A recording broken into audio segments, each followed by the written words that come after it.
Welcome to the Illuminated Path, where I give you a Thursday to Thursday reading.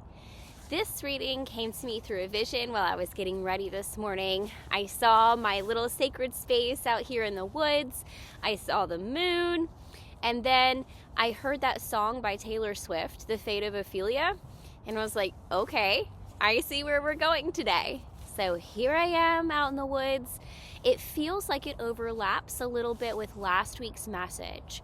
I told you last week, let your emotions fuel you, because they are the thing that gets you going. We can have logical thoughts all day long, but unless we have that emotion to fuel it, to fuel those thoughts, we don't necessarily accomplish the things that we're thinking about. Unless we have that get up and go, that gumption, right? And so this message specifically, this is something you can do step by step, okay? I want you to think back to, say, last Sunday, under that big, bright, beautiful full moon in Leo. Think back to last Sunday-ish. Maybe some Saturday, maybe some Monday, specifically Monday. What were you struggling with? Because the word emotional is coming up about those days. Now, bear with me, because when we hear the word emotional, a lot of the time we think sad, upset, crying. Some people even take emotional to mean irrational. But emotional just means having emotion, being in a state of emotion. And I know some of you were extremely sad. Some of you were extremely mad. There were a few of you who were in a fury under that fiery Leo moon. Now that it's a week later, a week and a half later, I want you to think back to that day, to that time, to those emotions that you were having. And now that the emotions have settled, that the emotion part has gone, what was the thought? What thought is left? When you're having the emotion seems to crowd everything. But there's a thought behind the emotion. I'm sad because, I'm angry because. Your mind will attach a thought to that emotion. And now that you don't have that emotion, I want you to remember that thought. Because this is something for you to take active steps in resolving now that Jupiter and Aries are all lined up and we're taking the fiery action steps.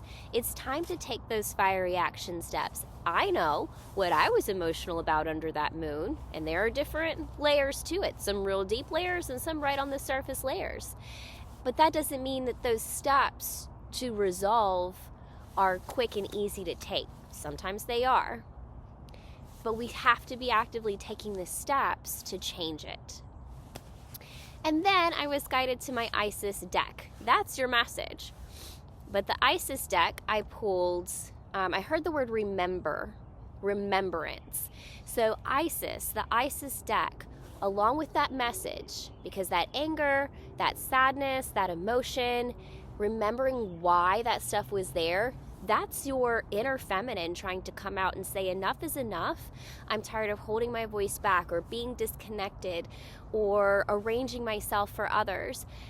This is your inner feminine trying to come out and take action steps towards you being your most powerful and authentic self. So when the Isis deck came forward and said remembrance, this is what you need to remember while taking those steps. And the first one is the Divine Sisterhood card.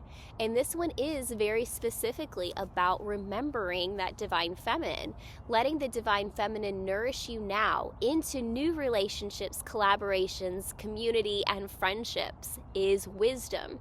There are souls with whom you have spiritual contracts decided upon before you were born who wish to help you and whom you can help as you grow together in peace and light and wisdom.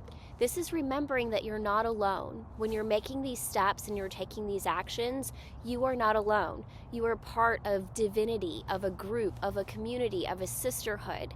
you will be supported when you take the actions needed to be more in alignment with your authentic self. The second one is the scales of balance. In remembering, while taking those actions, we need to remember that balancing give and take, directing and flowing, play and solitude are ways to heal the relationship between the inner masculine and the feminine energies. Connection with the body is the most powerful form of healing for the feminine energy, as it holds the secrets to divine feminine wisdom. So dance, sing, and play. I feel like there's a couple of messages inside of this as you take your action steps towards resolving what you need to resolve. Part of this is balance. You don't want to be too aggressive, but you don't want to be passive and fall back into old patterns either. You want to make sure that you're coming from a clear, concise, I know who I am and what I want space. You also want to make sure that you are reconnecting with your own body through all of this, with who you are, your identity, your health, your needs. And as long as you have these remembrances and take action, all will be well.